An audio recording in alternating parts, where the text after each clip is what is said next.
¿Qué tal, profe? El Shema Israel. Ya, la parte central del libro de la Alianza, o del Código de la Alianza. Nos resulta muy difícil, perdón, como occidentales y más como occidentales post-ilustración, eh, pensar en términos de pueblo. Nosotros pensamos en términos de individuo Totalmente. y es, Creo que ahí también nuestra interpretación de muchos de los pasajes del Antiguo Testamento deviene bastante insuficiente o em, realmente no llegamos a tener un entendimiento real ni completo de lo que el autor original le estaba diciendo a su audiencia original, ¿verdad? bueno, eso es algo natural, no es algo a lo que tengamos que tenerle demasiado miedo. Porque nos guste o no, nosotros tenemos muchos mitos, como, ¿Qué como, pasó, cual- profe? Justo esa parte no te escuché. como ¿Tenemos mucho cualquier, qué? como cualquier otro pueblo o conglomerado humano, los evangélicos también tenemos muchos mitos. No nos gusta. Cuando se nos pone frente a nuestros mitos, no nos gusta. Y uno de los mayores mitos es que la Biblia es clara por sí misma. Y hemos inventado un montón de vericuetos para justificar esto. Y en principio no lo es, ¿no? Lo que recién mencionabas, Luis. Nosotros no podemos hacer un salto de 3.000 años de historia eh, como si nada hubiera habido en el medio. Este es uno de los mayores pecados que tenemos los evangélicos, el llamado adanismo. Yo soy el primer ser humano sobre la Tierra. Nadie jamás vio lo que yo veo. Y eso nos lleva a muchas fantasías, muchos mitos. Entonces, es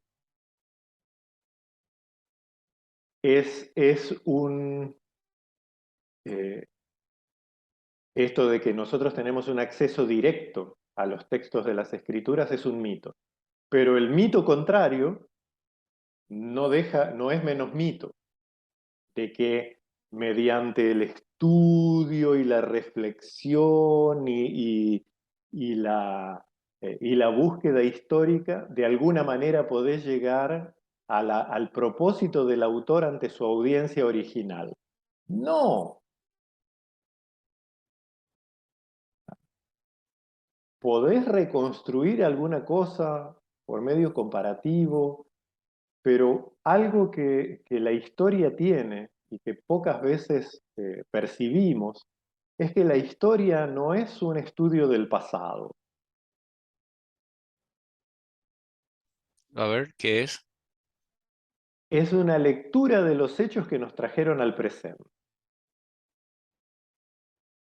Cuando nosotros juzgamos la historia, por ejemplo, eh, se los voy a contar con un ejemplo ridículo para que se entienda. ¿Sí? La reducción al absurdo siempre nos sirve como ilustración. Hace un tiempo atrás, en uno de los muchos foros que participo, una chica decía que no iba a leer más libros de un autor menonita llamado John Howard Yoder, tal vez uno de los teólogos menonitas más influyentes del siglo XX, ¿no? Un profesor de Harvard, genio el tipo, John Howard Yoder. Pero ahí la chica decía, yo no voy a leer nunca más ningún libro del autor porque ahora resulta que él maltrataba a su esposa. A ver, ¿cómo es que la maltrataba? Ah, están los diarios y algunos testimonios de sus hijos, sus nietos, de que cuando se casaron él dijo que la mujer ya no estudiara, sino que se quedara en casa para ser ama de casa. Se casó en los años 40. Si vos querés juzgar a un tipo de los años 40, más allá de moralmente nos puede gustar o no, pero juzgar a un tipo de los años, del estilo de vida que se llevaba en Estados Unidos en los años 1940, recién terminada la guerra, juzgarlo con los valores de los millennials, de la generación de cristal, que no les podés ni estornudar al lado porque te hacen una guerra atómica, y de paso, dejar de comprar libros o no leer libros, ¿qué le hace a un muerto? Pero siempre leemos la historia así, según somos nosotros y no según lo que pasó. Y por más reconstrucciones históricas, documentales y arqueológicas que se puedan hacer, nosotros jamás vamos a ser hebreos de hace 3000 años. Y es algo tan fácil de entender que nos lo olvidamos automáticamente. ¿Ah? Y lo mismo en los evangelios, no, no hay forma de que nosotros seamos la audiencia original. Entonces, los dos extremos son mitos, de que llegamos a las escrituras sin ningún tipo de mediación. Y el otro mito contrario, de que las mediaciones nos sirven para llegar a las escrituras. Ambos son falsos. Siempre llegamos a las escrituras por mediación. Nos guste o no, todos nosotros leemos las escrituras de acuerdo a la programación que nos dieron en nuestra iglesia, los pastores o teólogos o maestros que más influyeron en nuestra vida, la forma en que ellos vivían la fe, la demostraban y la predicaban, y no nos podemos deshacer de eso. Entonces no tenemos un acceso directo a las escrituras, la leemos según nos enseñaron a leerla. Y las mediaciones, cuando tomamos una forma un poquito más crítica de leer las escrituras, y decimos, ah, no, voy a aprender algo de historia, algo de idioma, algo de antropología, esas mediaciones son autorreferenciales. Ok, yo tengo algunos conocimientos objetivos, pero son utilizados de acuerdo a quién soy yo con todo ese bagaje que traje. Y eso le quita valor a la palabra de Dios, en lo absoluto. Pero sí le quita valor a mi individualidad. De hecho, debería exterminarla. Yo, Andrés, Luis, Sergio, César, el otro Luis, eh, no puedo leer las escrituras por mí mismo.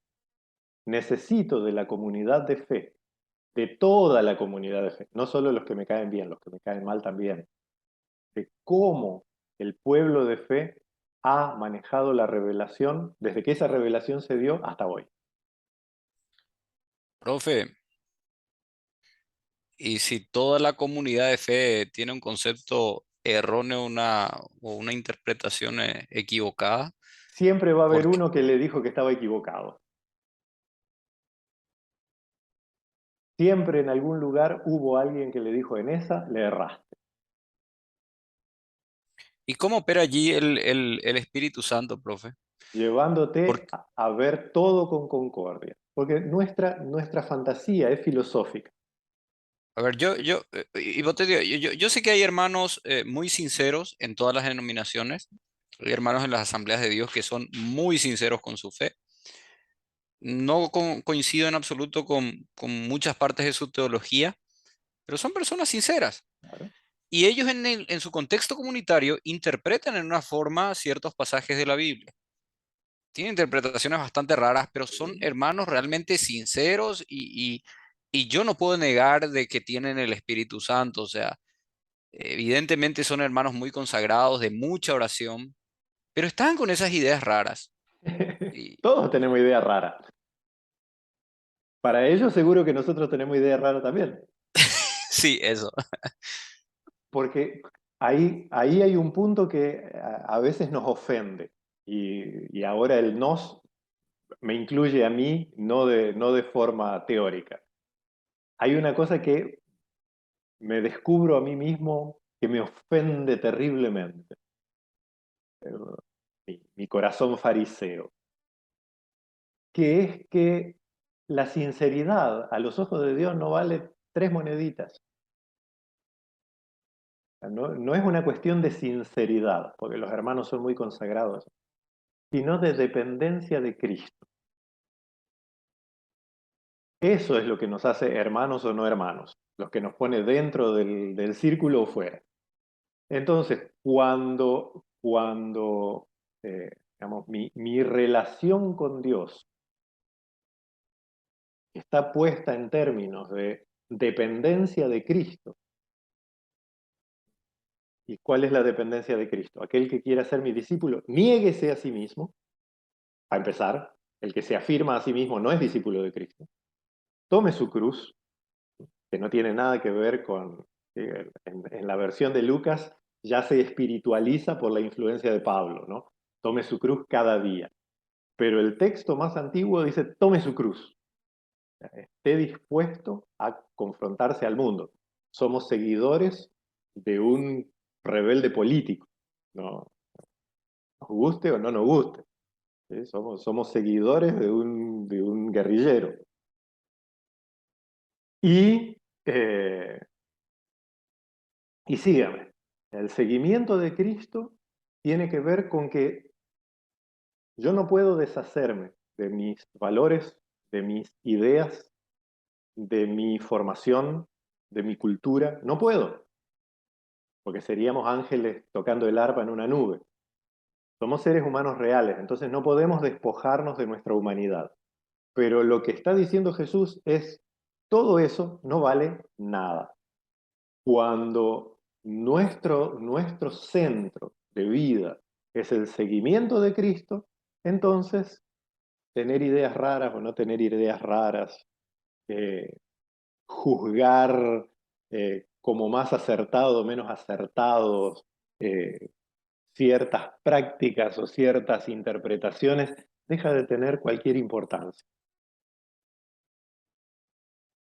Pero nosotros como occidentales tenemos una pretensión que es filosófica y que no tiene nada que ver con el seguimiento de Cristo, que es la búsqueda de uniformidad.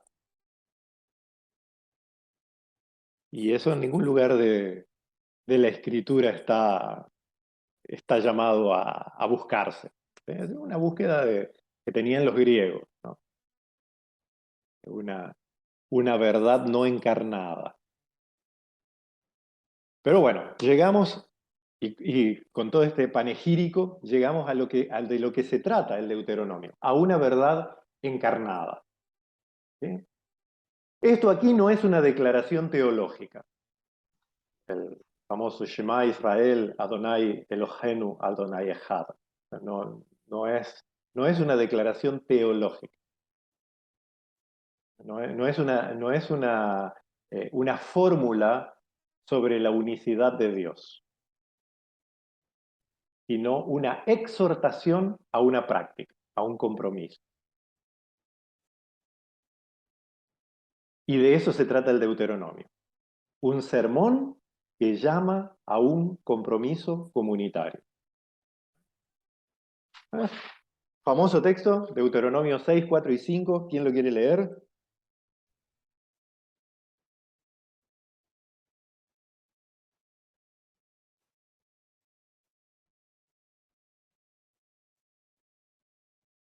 El pasaje, profe.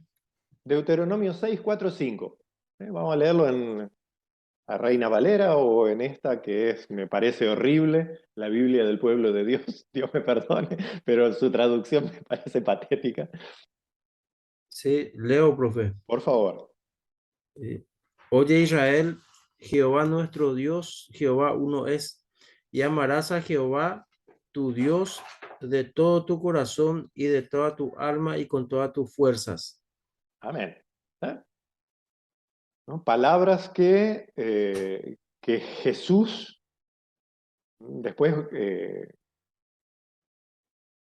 utilizaría incluso como mandamiento. ¿Cuál es el primer mandamiento de la ley? Le pregunta el doctor de la ley. El primer mandamiento, dice Jesús, es, escucha Israel, el Señor nuestro Dios, el Señor es uno. Y amarás al Señor tu Dios con todo tu corazón, con toda tu alma, con toda tu fuerza. Como les comentaba recién, muchísimos autores han tomado esto como como una declaración teológica, en el sentido de una declaración propositiva, una fórmula. Pero en realidad es una fórmula exhortativa.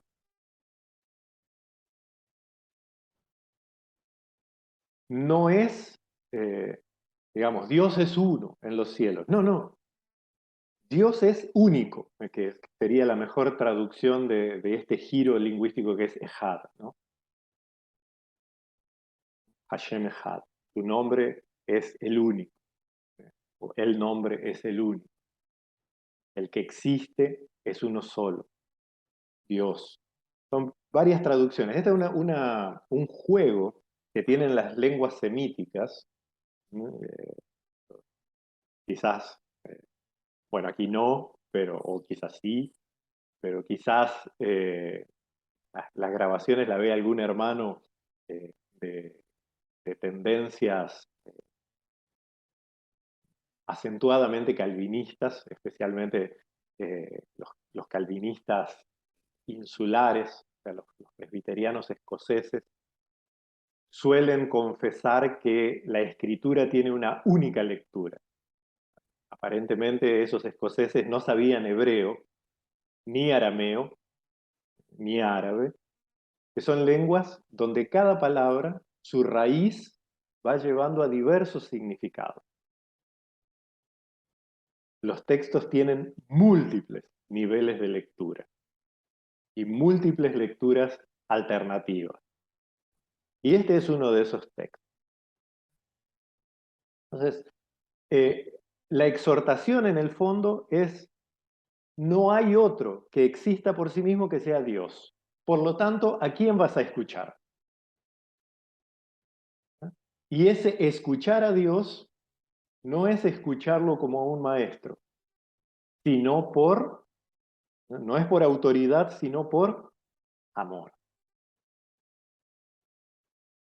Y gran parte del cristianismo evangélico contemporáneo, como decía Luis hace un ratito, se nos cae encima de la cabeza, porque está basado en el principio de temor y autoridad. Nosotros obedecemos a Dios porque Dios es fuego consumidor. Obedecemos a Dios porque Dios nos ama, pero si no le obedecemos nos revienta en el infierno. Mientras que para el Antiguo Testamento y para Jesús más todavía, el propósito de Dios es desplegar su amor. Entonces, ¿qué es lo que debemos escuchar? Que Dios, que despliega su amor, suscita en nosotros una respuesta de amor, con todo nuestro corazón, con toda nuestra mente y fuerzas, con todas las fuerzas de nuestro cuerpo. Estos versículos, entonces, son una exhortación y una profesión de fe. Los judíos la siguen recitando cotidianamente en cada servicio de la sinagoga, y no de manera individual. En los servicios sinagogales, en las sinagogas tradicionales son hombres, en las sinagogas más modernas son hombres y mujeres, pero se necesita un número mínimo de 10. Número minyan, el minyan, el conjunto, la congregación, para poder recitar estas palabras. Estas palabras no sirven para uno solo, son para el pueblo. Y entonces, el Dios que ama suscita amor, y un amor total, que incluye emociones, que incluye intelección, que incluye el cuerpo también. El amor de Dios, a diferencia del amor filosófico griego, el amor de Dios no es un amor desinteresado, ni de Dios hacia el pueblo, ni del pueblo hacia Dios. No es un amor etéreo, ese famoso se ama sin esperar nada a cambio. Eso en la Biblia no existe. El amor de Dios y el amor a Dios produce frutos. Dios quiere un pueblo que manifieste su justicia. Y los israelitas saben que al responder a Dios con ese amor, a este Dios que los eligió incondicionalmente, que los ama incondicionalmente, que les da promesas incondicionales, al responder a ese amor, ellos van a obtener paz, van a obtener prosperidad, van a obtener seguridad. Y aquí vienen las palabras siguientes, ¿no? Los versículos 6 al 9. ¿Sí? Deuteronomio 6, 6 al 9. ¿Alguno de los dos quiere leerlo? Bienvenido sea. Sí, leo, profe. Vale. Y estas palabras que yo te mando hoy estarán sobre tu corazón y las repetirás a tus hijos y hablarás de ellas estando en tu casa y andando por el camino y al acostarte y cuando te levantes. Y las atarás como una señal en tu mano y estarán como frontales entre tus ojos. Y las escribirás en los postes de tu casa y en tus puertas. Normalmente, ¿cómo leemos esto? ¿No? Como funden escuelas dominicales, ¿verdad? O enseñale la Biblia a tus hijos. Sí, así mismo es. Normalmente usamos para exhortar y animar a los papás a enseñar las escrituras dentro de casa. Y no De, está mal, está bien, de- pero no es lo que dice el texto. de hecho, profe, que en muchas casas, ¿verdad? De cristianos, al entrar lo primero que lee el Salmo 91 bien grande por las paredes, ¿verdad? Alguna pared.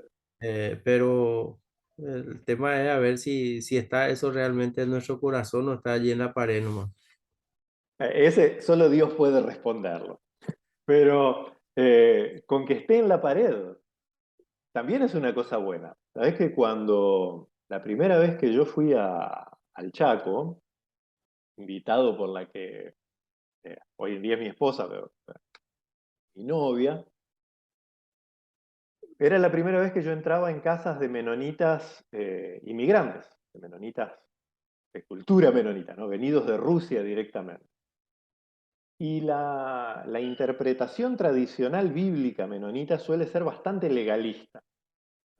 Hasta el día de hoy, y me perdonen los hermanos, sé que hay muchos muy, muy evangélicos, pero hasta el día de hoy, también por un trasfondo cultural, eh, tengo dificultades en ver al movimiento anabautista como evangélico. Los primeros reformadores llamaban a los anabautistas como nuevos monjes, vivir aislados, buscar el perfeccionismo, cosas por el estilo. Pero eso tiene que ver con la historia. El punto es que su interpretación de las escrituras suele ser bastante legalista, y más estos que estuvieron en Rusia. Entonces, al tener prohibido hacer imágenes, ¿cómo adornaban sus casas? Con cuadros de versículos bíblicos, por todos lados. ¿Sí? Y aunque no se crea, lo que recién decía César es verdad. Podés tener tu casa llena de póster y carteles y no sé qué, y hasta Biblias, una biblioteca llena de Biblias en todas las versiones y todas las encuadernaciones, y la palabra de Dios no estar en tu corazón. Eso es una verdad. Pero siempre hay otro lado de la campana, que la palabra de Dios satura la vida. Cuando está expuesta, cuando está, como dice Apocalipsis 1:3, cuando nosotros leemos la palabra, escuchamos la palabra y guardamos la palabra y la ponemos por obra, la palabra se hace vida. La Biblia no es un conjunto de libros para ganar discusiones y para buscar argumentos filosóficos. El propósito de las escrituras es cambiarnos la vida. Si el propósito de estudiar las escrituras, de leer las escrituras, de compartir las escrituras, es yo tener razón y que el otro no, podemos estar seguros que estamos muy fuera de los propósitos de Dios. Estamos más cerca de Platón que de Jesús. Entonces, Profe, una consulta adelante. nomás. tiene nada que ver. El candelabro no tiene que ser de 7, si no me equivoco. Es un dibujo, Sergio. Además, probablemente por las moneditas y la cosa, sea para Hanukkah. ¿Sí? Pero es un dibujo. El Consulta que, nomás, profe. el que puso el dibujo, 10 puntos. El de Hanukkah tiene 9. Profe, Diga, me llamó bastante la atención esa afirmación tuya de que el amor de Dios no es un amor desinteresado, porque pareciera que tenemos la idea de que efectivamente es un amor desinteresado desde el punto de vista de que Él, por ejemplo, ama en virtud de su gracia, independientemente de que nosotros realicemos, ejecutemos determinadas acciones o cumplamos con ciertos requisitos. Él nos ama.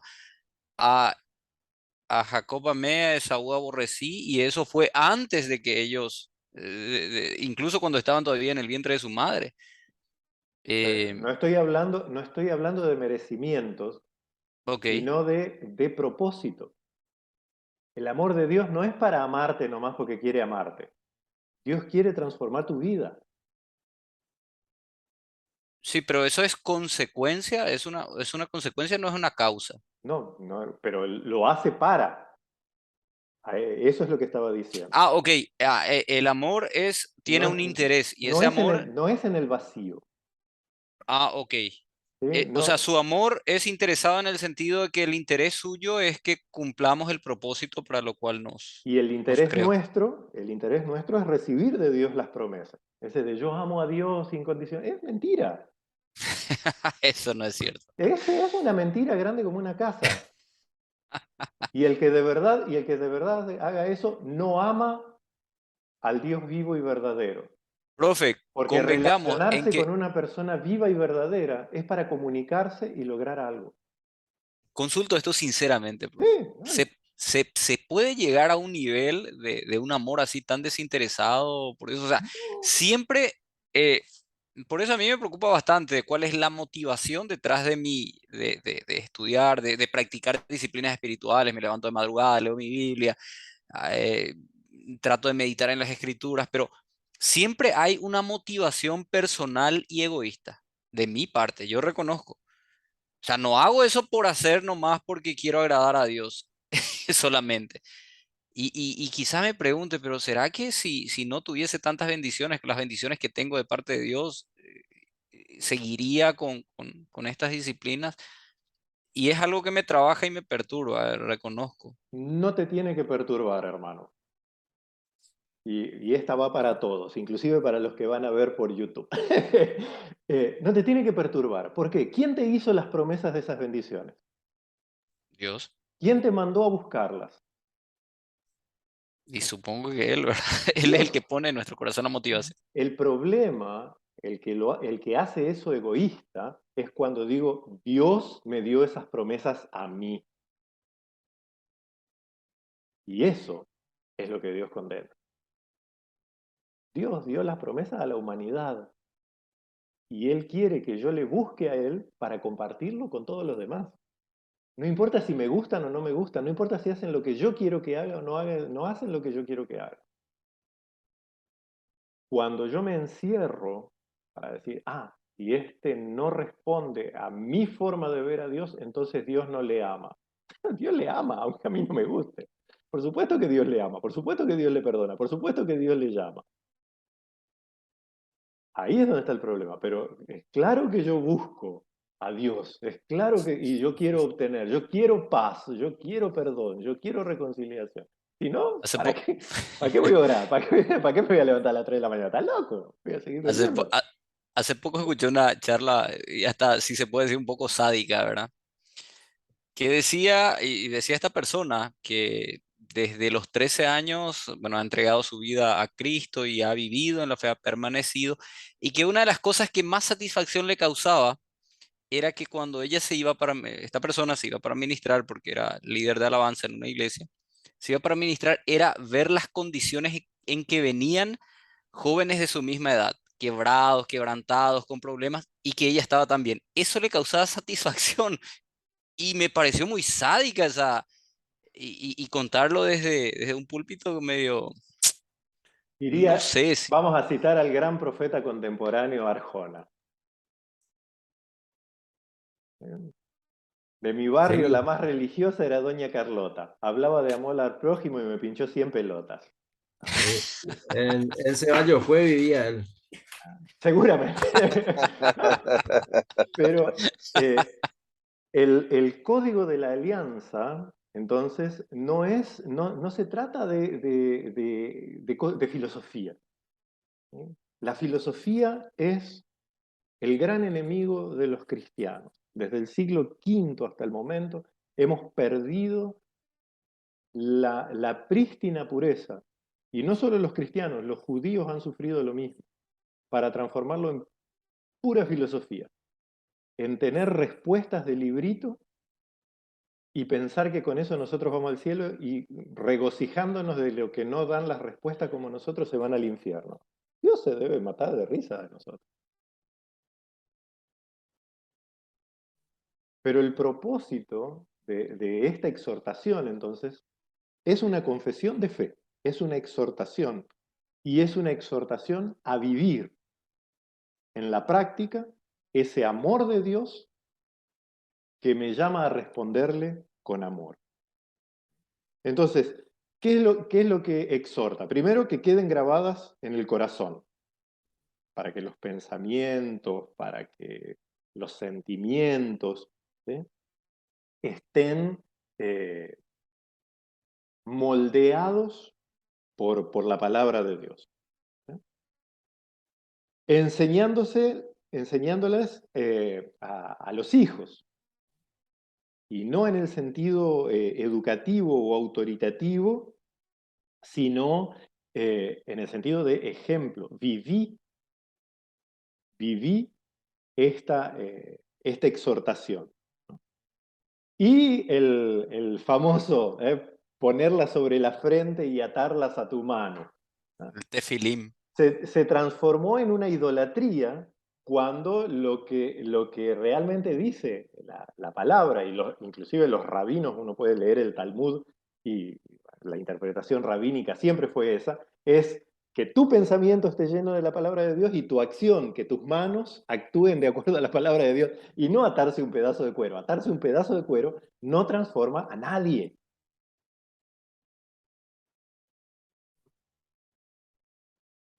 ¿Y cómo sabemos nosotros? O van a decir, no, otra vez este argentino loco nos mueve el piso y seguro que solo él interpreta así. No. ¿Cómo yo sé que esto es una exhortación comunitaria que guía la alianza al entrar en la tierra prometida? Los versículos que continúan. Bueno, escucha Israel, el Señor tu Dios es el único Dios, amarás al Señor tu Dios con todo tu ser, le enseñarás esto a tus hijos. Cuando entres en la tierra que Jehová tu Dios prometió a tus padres, Abraham, Isaac y Jacob. Y así prosperarán tus caminos. Como pueblo, esa referencia constante a los patriarcas es todos somos hijos de Abraham, de Isaac y de Jacob, en este contexto. Entonces, ¿a quién pertenecen las promesas? Al pueblo. Justamente, no al que arrebata promesas, al que decreta. Profe, y cómo se mantiene esa fidelidad al pacto si es que no hay en ese pueblo justamente hay quienes están contraviniendo las leyes del pacto? Hay algunos fieles, otros que Ujú. no. ¿Cómo entonces Dios va a discriminar bendiciones si él está prometiendo bendiciones para el pueblo? Así es. Pero Podemos encontrar un ejemplo en algo que otra vez nos va a escandalizar y siempre intentamos cerrar los ojos, por lo menos yo. En el Nuevo Testamento, Primera Corintios, primeros 10 versículos de Primera Corintios. ¿Cómo empieza Pablo? Saludo a la iglesia de los Corintios, santificados en Cristo Jesús, herederos de todas las promesas, que viven en lugares celestiales. Ustedes son unos degenerados. O sea, por ser unos degenerados, no dejan de ser la iglesia de Cristo. Pero a lo que exhorta Pablo es, ustedes que son fieles, vean su testimonio, corrijan al hermano, entreguen a Satanás, a ese que ya no tiene vuelta atrás, que no significa condenarlo al infierno, sino enviarlo al mundo. Expúlsenlo de medio de ustedes. Y no porque ustedes son buenos y el otro es malo, sino para que no solo sea, sino que también parezca. Para testimonio de los de fuera, dice Pablo. Y eso nos pega en el hígado, porque nosotros tenemos el vicio del perfeccionismo. ¿Cómo contaba Dios en el Antiguo Testamento? Ustedes son los descendientes de Abraham, de Isaac y de Jacob. El único que puede juzgarlos es Dios.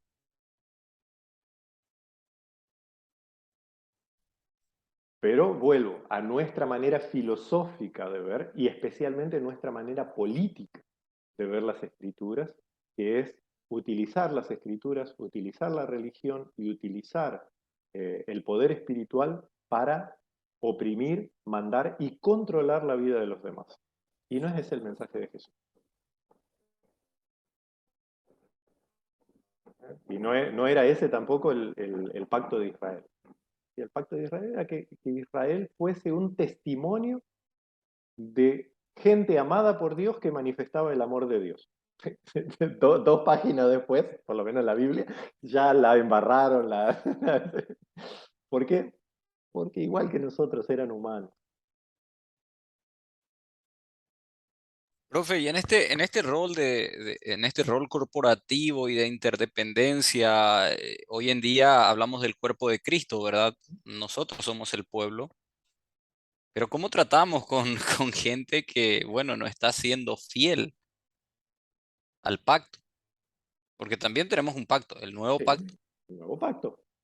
Y ¿Cómo tratamos? Porque si estamos hablando de corporativismo, se supone que las bendiciones son para todos. Y es como aquel niño también, ¿verdad? En un hogar, cuando hay 5 o 10 criaturas, por la falla de uno, todos ligan, chicote para todos. ¿sí? Y eso también opera ¿Por a... qué que él, y ahí es donde entra lo que te decía recién, ¿por qué que voy a tener envidia de que Dios bendiga al que, según mi parámetro, se portó mal? Dijo el dueño de la viña, a ti te contraté por un denario. ¿Cuál es tu problema que el que laburó 1 hora también le pague? Yo hago con lo mío lo que se me da la gana. Solo que no nos gusta que Dios sea Dios. Nosotros Terrible. queremos ser Dios. ¿Ah? Y desde el Edén que tenemos la misma tentación. Comer el fruto para que se nos abran los ojos y saber igual que Dios. ¿Ah? Pero ¿a qué es lo que vamos?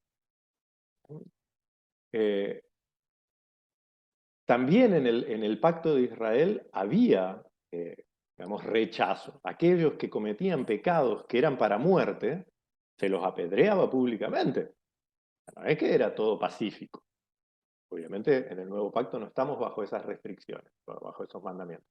Pero el principio queda. No se puede tolerar la gangrena dentro del pueblo. Pero eso no significa que el pueblo va a perder las promesas. La iglesia de Corinto, por eso me gusta el ejemplo, no dejaba de ser la iglesia de Cristo, aunque todos fuesen unos degenerados.